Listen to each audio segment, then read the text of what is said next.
बहुत दिन के बाद पार्लियामेंट चला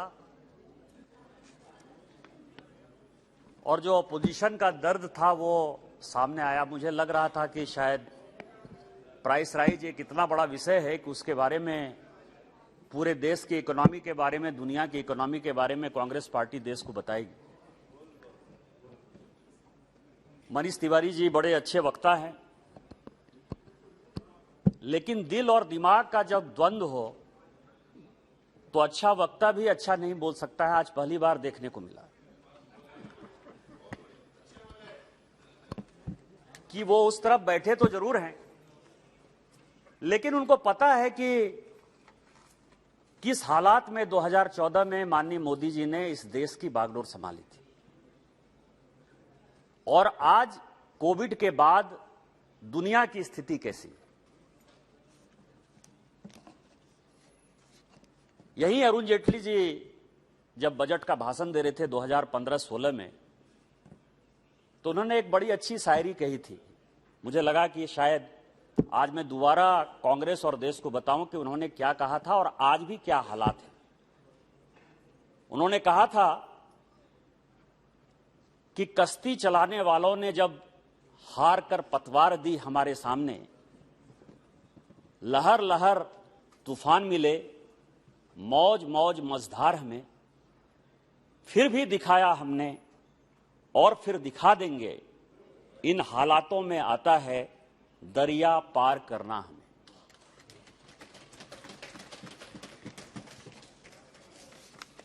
कल मैं अपने क्षेत्र में था सभापति महोदय,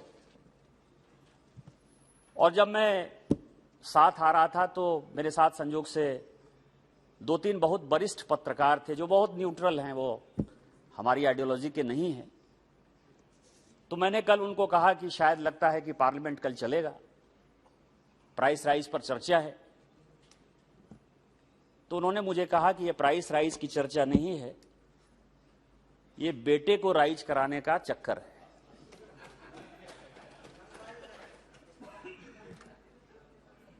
पूरी दुनिया तबाह है कोविड के कारण, पूरी दुनिया।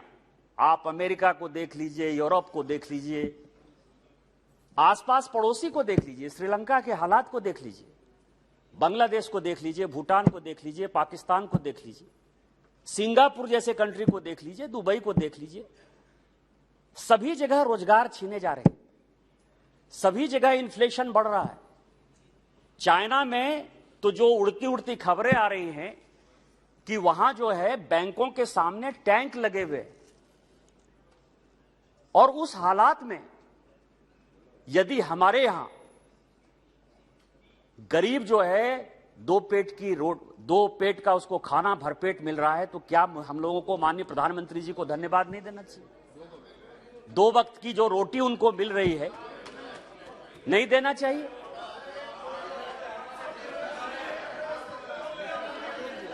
इसी पार्लियामेंट में सभापति महोदय, हम और आप तो सांसद थे, प्रत्येक सेशन में हम लोग किसानों की आत्महत्या का मुद्दा उठाते थे कि नहीं उठाते थे?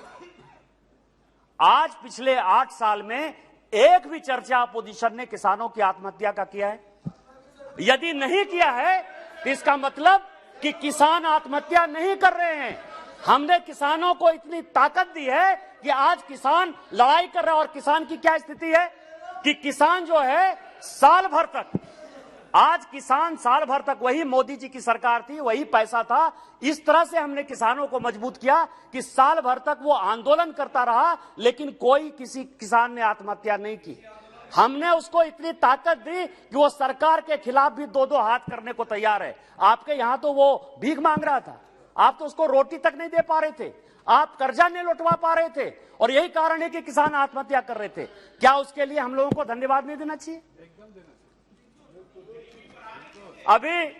अभी बात हुई गैस सिलेंडर की, बात हुई। जुबेर साहब हैं सर, अल्ट न्यूज के, पकड़ाए हैं। कांग्रेस वाले उनको बहुत मदद करते हैं कि बड़े फैक्ट चेकर है। ये जो हम लोग ट्विटर और फेसबुक और ये सब चलाते हैं ना सर, उसके वो फैक्ट चेकर है।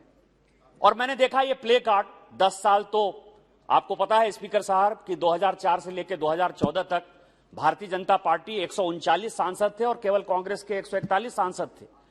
हम 2009 में 120 सांसद थे, लेकिन कभी भी हमने जो है वो कार्ड नहीं लाया स्पीकर के सामने, जो है कभी चेयर की बदनामी नहीं की, कभी उनके इज्जत के साथ हमने खिलवाड़ करने की कोशिश नहीं की। लेकिन आप करते रहे, हम हमेशा वेल में आते रहे। मैं नहीं कहता कि वेल में नहीं आए, लेकिन हम कभी भी प्ले कार्ड लेकर नहीं आते थे। लेकिन आज मैं उसी फैक्ट चेकर, मुझे यह लगा सर कि यदि मैं कोई बात कहूंगा, यदि मैं कोई बात कहूंगा,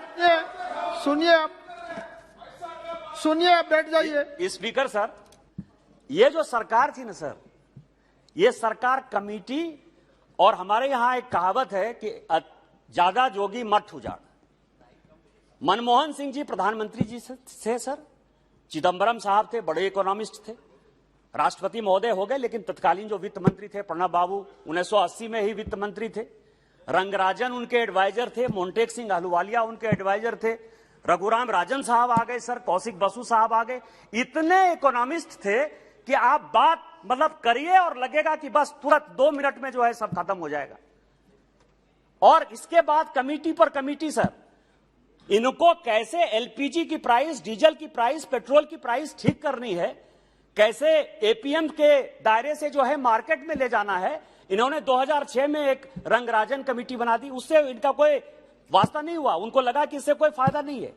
तो 2010 में सर इन्होंने एक पारिक कमेटी बना दी, 2011 में इन्होंने नंदन नीलकेनी की कमेटी बना दी, और 2012 में केलकर की कमेटी। आप समझ सकते हैं कि कांग्रेस किस तरह से जनता के साथ, हमारे प्रधानमंत्री जी हमेशा बोलते रहते हैं सर कि कांग्रेस एक ऐसी पार्टी थी कि 1952 में उसने शिलान्यास किया, 1957 में कहा कि इसका लैंड एक्विजिशन हो रहा है, 1962 में यह कहा कि अब इसमें हमने पैसा दे दिया है, 1967 में उन्होंने कहा कि अब ये रेल पटरी बिछाना स्टार्ट कर दिया, और 1980 में जाके एक एक प्रोजेक्ट किस तरह से 30-30, 40-40 साल में इस देश में बने, उसका ये उदाहरण है ये एलपीजी, पेट्रोल और डीजल का जो है प्राइसिंग है सर। तो मैं वही कह रहा था कि मुझे यह लगा कि यदि मैं ये बातें कहूंगा तो शायद मेरी बातों को ये लोग उतना गंभीरता से नहीं लेंगे, क्योंकि ये बड़े समाजवादी हैं, सोशलिस्ट हैं दुनिया में, जो भारतीय जनता पार्टी को, क्योंकि ये लोग सब मोदी फोबिया से ग्रसित हैं सर। कुछ भी होगा, ये मोदी ने कर दिया, ये मोदी को करना चाहिए था, ऐसे करना चाहिए था, वैसे करना चाहिए था। तो मोदी जी के प्रति इन लोगों की इतनी एलर्जी है कि अच्छी बात भी सुनने को तैयार नहीं है। तो मैं अल्ट न्यूज के जो है जुबेर को लेकर आया, उसने बताया सर, उसने लिखा है कि 2011 में जुलाई में 710 रुपया नन सब्सिडी के सिलेंडर की कीमत थी, और जो सब्सिडी हम दे रहे थे वो 400 रुपया दे रहे थे। इसका मतलब यह था कि 2011 में भी सिलेंडर की कीमत लगभग 1110 रुपये थी। ये मैं प्लेस कर दूंगा, मैं ऑन रिकॉर्ड प्लेस कर दूंगा। 2012 में जो सिलेंडर की कीमत थी सर, वो से बोलते थे तब तुमने सुना है, आप उनको सुनना पड़ेगा। और उसमें जो सब्सिडी भारत सरकार दे रही थी वो 410 रुपया दे रही थी। कितना हो गया जोड़ के बता दीजिए मुझे, मैं तो गांव का आदमी हूं, मुझे बहुत जोड़ नहीं आती, लेकिन आप जरा जोड़ के बता दीजिए। 2013 में 1021 था नॉन सब्सिडी, और उसमें सब्सिडी हम दे रहे थे 410 रुपए का, और 2014 में 1241 था और उसमें 414। ये जनवरी 1, 2014 की बात है। इसके आगे जब हमारी सरकार आई तो सिलेंडर की कीमत 606 रुपये थी सर। आज आप जो है सिलेंडर की बात कर रहे हैं। मैंने पिछली बार कहा कि क्या करें, आप कहिएगा कि हमारी 8 साल से आप सरकार चला रहे हो, 8 साल से सरकार चला रहे हो। मैंने पिछली बार बताया था सर कि इन्होंने केवल जनता को मूर्ख बनाने के लिए, केवल वोट बैंक की राजनीति के लिए 2009 से लेकर 2014 तक ऑयल बॉन्ड जारी किया, जिससे कि ये जो हमेशा दावा करते हैं सर कि हमने पेट्रोल का प्राइस, हमने डीजल का प्राइस सब कम कर दिया, इन्होंने ऑयल बॉन्ड जारी किए। और मैंने उस दिन भी कहा कि आपकी सरकार कैसी कॉर्पोरेट सरकार है। मैं सारे डिबेट लेकर आया हूं और मैं आज पूरा बहस करना चाहता हूं। मैंने ऐसे डांगे का बजट मैं भाषण लेकर आया हूं, मीनू मसानी जी का भाषण लेकर आया हूं, मैं नाथ पई का भाषण लेकर आया हूं। 1958 से लेकर उन्होंने हमेशा कहा कि ये जो कांग्रेस है ये कॉर्पोरेट की सरकार है, ये टाटा को समर्थन करती है, बिरला को समर्थन करती है, डालमिया को समर्थन करती है, अंबानी और अडानी को समर्थन करती है। ये 1,44,000 करोड़ का 1,44,000 करोड़ का इन्होंने ऑयल बॉन्ड जारी किया सर। और आज 2020 के बाद से भारत सरकार को 10 साल का बॉन्ड था, वो 2011 के बाद जितने भी हुए, आज आप समझिए कि हम लोगों को लगभग 3.5 लाख करोड़ 1,44,000 करोड़ जनता को गुमराह करने के लिए, बचाने के लिए कि हम पेट्रोल, डीजल और एलपीजी का प्राइस कम कर रहे हैं। आज 3.5 लाख करोड़ भारत सरकार को लौटाना पड़ रहा है, क्योंकि सरकार कंटिन्यूटी है। और वो सभी बड़े कॉर्पोरेट हैं जिन्होंने ऑयल बॉन्ड लिया है, वो सारे बड़े कॉर्पोरेट हैं। और मैं कांग्रेस के सभी मित्रों को चैलेंज करना चाहता हूं कि वो अपने, मनमोहन सिंह जी हैं, सोनिया जी यूपीए की चेयरमैन है, उनसे पूछे कि किस अमीर को आपने फायदा पहुंचाने के लिए देश के लोगों को इस तरह से गुमराह किया, देश के लोगों के साथ धोखा किया। प्रत्येक साल भारत सरकार को 20 से 25,000 करोड़ रुपया लौटाना पड़ रहा है। सर, फूड प्राइस की बात हो रही है। अच्छा है, एक तरफ ये लोग कहते हैं कि किसानों की आय दुगनी होनी चाहिए, जिसके लिए अभी एमएसपी की कमेटी बनी है सर। हमारी सरकार ने एमएसपी की कमेटी बनाई है और हमारी सरकार कमिटेड है कि हम आपको जो एमएसपी है वो दुगुना, कैसे आपकी आय दुगुनी होगी, उसके लिए लगातार प्रयास हो रहा है। लेकिन कोविड के बाद पूरी दुनिया के क्या हालात है सर? पूरी दुनिया का हालात यह है, आप ये समझे सर, कि आज वर्ल्ड बैंक पूरा का पूरा, मतलब किस तरह से पूरी दुनिया के हालात हैं, मैं आपको बता रहा हूं सर, कि जो इनकी स्थिति थी, जो प्लानिंग प्रोसेस था इनका सर, 1950 से, जीडीपी की बात कर रहे थे मनीष तिवारी जी, 1950 से लेके 1990 तक हमारी जीडीपी, कांग्रेस ही मैक्सिमम सरकार में रही ना 1950 से लेकर 1990 तक, कि नहीं कोई दूसरी पार्टी रही। केवल 2 साल 2.5 साल छोड़ दीजिए, वो भी मोरारजी भाई को छोड़कर, उसके अलावा तो कोई और हमारी तरफ से कोई प्रधानमंत्री नहीं हुआ, हमने कोई शासन नहीं चलाया। जीडीपी 3.5%, मैक्सिमम 4% तक गया सर। और आप ये समझें कि उस समय भी जो सहारा जैसी कंट्री थी, जो छोटी छोटी कंट्री थी सर, उसका जीडीपी ग्रोथ 5.5% था। वहां से मुकाबला करके जब हम आए, आज कोविड के बाद दुनिया में प्राइस जो है, प्राइस की तो बात छोड़िए, प्राइस इन्फ्लेशन जो बढ़ रहा है उसके बारे में तो मैं बताऊंगा, लेकिन व्हीट का प्रोडक्शन 1% घट गया पूरी दुनिया में। यह सदन को और पूरे देश को जानने की आवश्यकता है कि क्यों प्राइस बढ़ रहा है। 1% प्रोडक्शन व्हीट का कम हो गया, 0.5% जो है पूरे दुनिया का राइस का प्रोडक्शन कम हो गया, शुगर का प्रोडक्शन कम हो गया। आज यूक्रेन वार के कारण, यूक्रेन और रसिया वार के कारण, आपको आश्चर्य होगा स्पीकर महोदय कि यूक्रेन और रसिया इस दुनिया का 1/3 जो गेहूं है वो सप्लाई करता है। 75% जो सनफ्लावर ऑयल है वो यूक्रेन और रसिया सप्लाई करता है। क्या हमने यूक्रेन वार ला दिया? क्या हमने पूरी दुनिया के किसानों को कहा कि आप प्रोडक्शन कम करो? उसके बावजूद भी हमारे प्रधानमंत्री यदि 80 करोड़ गरीबों को फ्री का खाना दे रहे हैं, फ्री फंड का खाना दे रहे हैं, तो क्या हम बधाई के पात्र नहीं है? क्या हमको प्रधानमंत्री जी को बधाई नहीं देना चाहिए?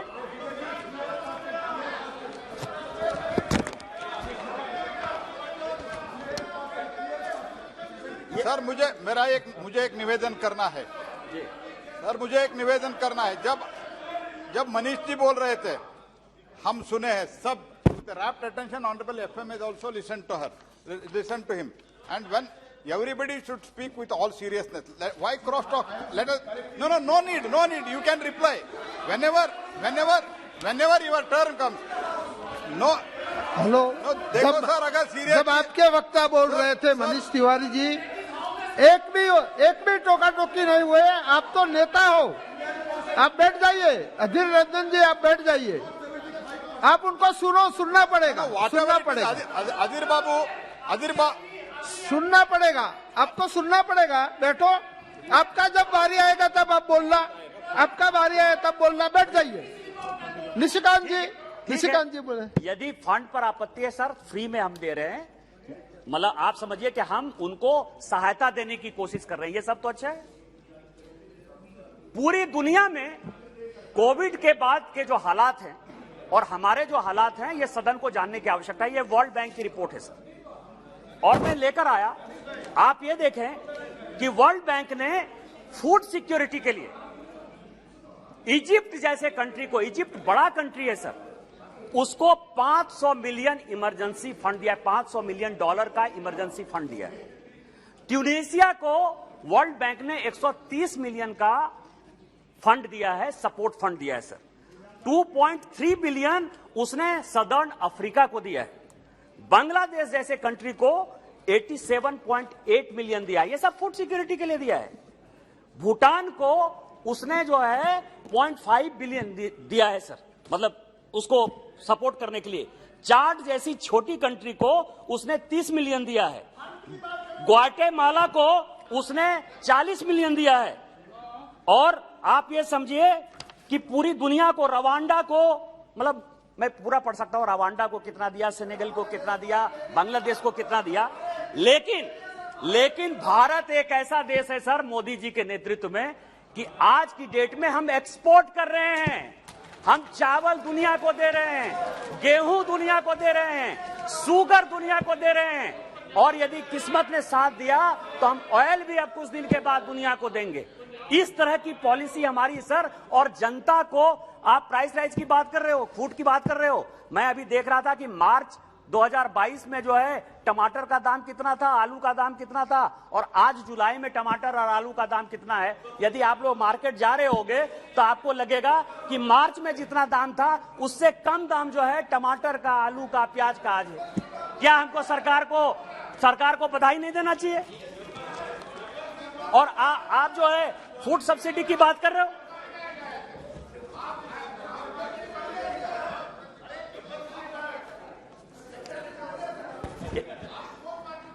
हेलो, बीच में आप अपनी टिप्पणी मत कीजिए। अपना जब समय आए तब बोलना। क्या है मैं आपको बताऊं स्पीकर साहब, एक नूर ने बड़ा अच्छा शेर कहा सर, कि सच घटे या बढ़े झूठ की कोई इंतहा नहीं होती। सच यदि कम बोलिए तो भी वो झूठ हो जाता है, और यदि सच ज्यादा बढ़ाकर बोलिए तो भी वो सच नहीं रहता है सर। लेकिन झूठ तो जितनी मर्जी उतनी बोलते रहिए। कांग्रेस का तो यही इतिहास है सर, कोई किसी चीज पर वो बहस ही नहीं करना चाहते सर।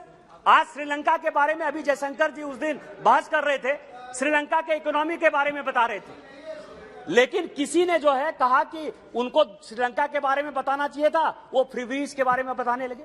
मनीष तिवारी जी जिन्होंने अपना भाषण शुरू किया सर, आज पंजाब के क्या हालात है। बैंक जो है उसको पैसा देने को तैयार नहीं है, कहां से पैसा आएगा। FRBM एक्ट का जो है इन लोगों ने बाजा बजा दिया है, चाहे वो पंजाब हो, चाहे वो राजस्थान हो, चाहे वो बंगाल हो, कहां से, चाहे छत्तीसगढ़ हो, कहां से पैसा लाओगे। कर्जा आप लो और इसके बाद आपको हो कि मोदी जी के कारण बढ़ रहा है, मोदी जी के कारण बढ़ रहा है।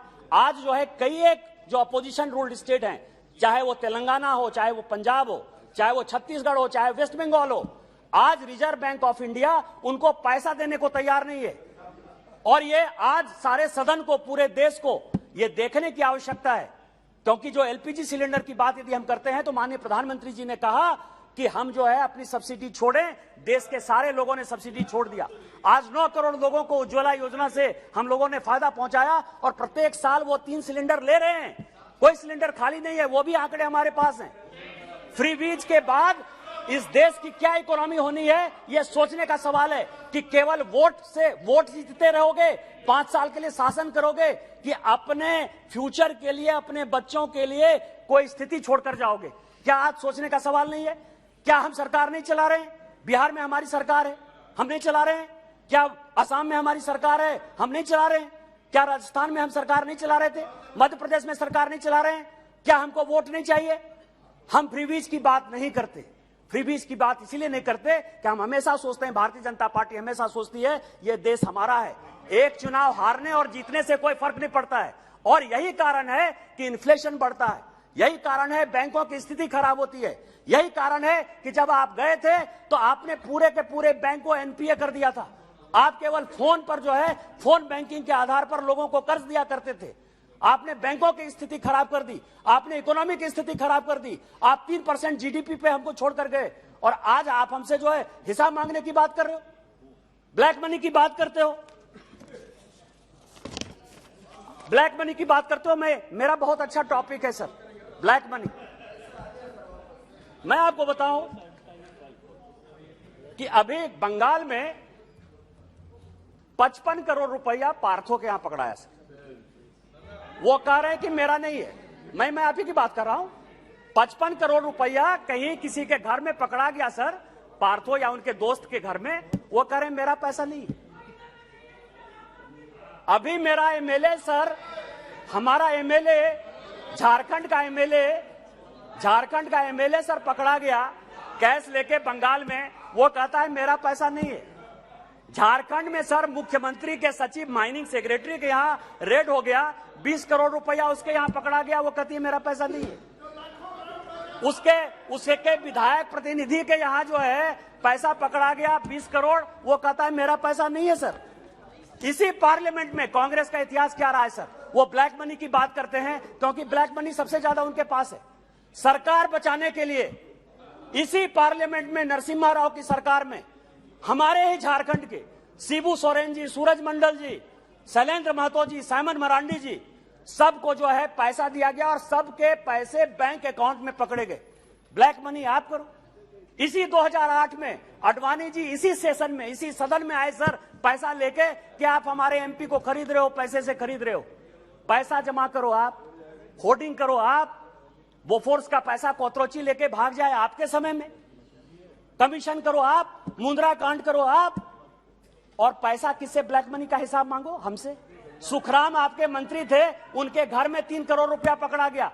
इतना कैश यदि कांग्रेस के नेताओं के पास और उनके यूपीए के पास रहता है, किस मुंह से ब्लैक मनी की बात करते हो? किस मुंह से ब्लैक मनी लाने की बात करते हो? स्विट्जरलैंड के साथ एग्रीमेंट साइन करो आप, स्विट्जरलैंड के साथ 2011 में एग्रीमेंट साइन करो आप और कहो कि 2016 से आप समझ में आएगा। इसके बाद आप ब्लैक मनी की बात करते हो। आप फिस्कल डेफिसिट की बात करते हो। फिस्कल डेफिसिट क्या है? आप ये समझिए 1950 से लेकर 1990 तक देश की स्थिति 1950 से लेकर 1965 तक बहुत अच्छी चल रही थी सर। 65 के समय जीडीपी का केवल 4% हम बाहर से कर्ज ले रहे थे।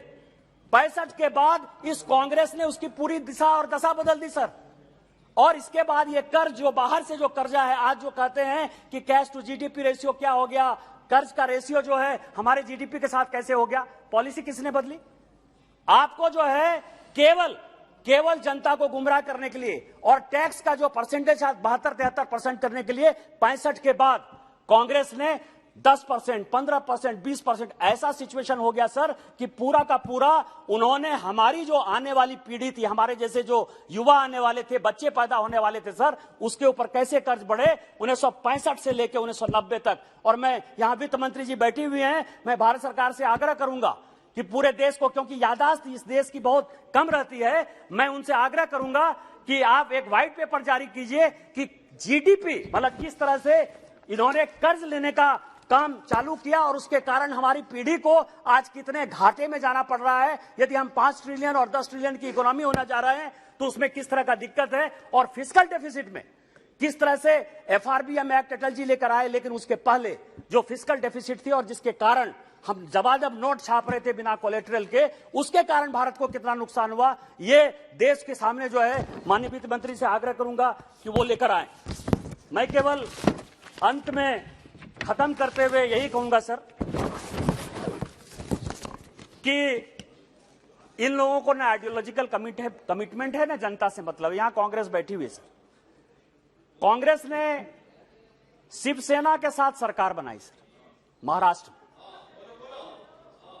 जब बाबरी मस्जिद टूटा 1992 में, तो उस वक्त के जो बाला साहब ठाकरे जो शिवसेना के प्रमुख थे, हमारे आदरणीय हैं, उन्होंने खुलेआम कहा, किसी पॉलिटिकल पार्टी ने नहीं कहा कि हमने बाबरी मस्जिद तोड़ दिया। मैं उस पर भी आऊंगा।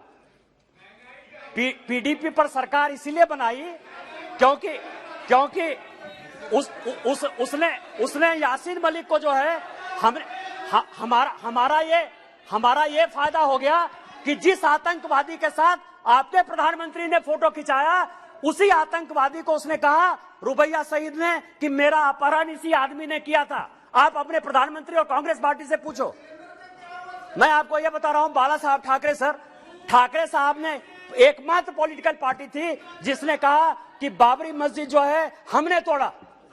आपका सेकुलरिज्म खत्म, आपकी इकोनॉमी खत्म, आपने देश को बर्बाद करने का ठेका ले लिया। और इसीलिए मैंने जो आपको कहा कि ये प्राइस राइज नहीं है, ये बेटे को बढ़ाने का चक्कर है। मोदी फोबिया से आप ऊपर उठिए, देश के बारे में सोचिए। और कबीर का जो एक दोहा है कि धीरे धीरे रे मना, धीरे सब कोई होए, आप उसका इंतजार करिए। ये देश बदल रहा है, गांव, गरीब, किसान, आदिवासी को सम्मान मिल रहा है और ये देश खुश है। इन्हीं शब्दों के साथ जय हिंद, जय भारत। बहुत बहुत धन्यवाद। श्रीमती कनी मुजी जी।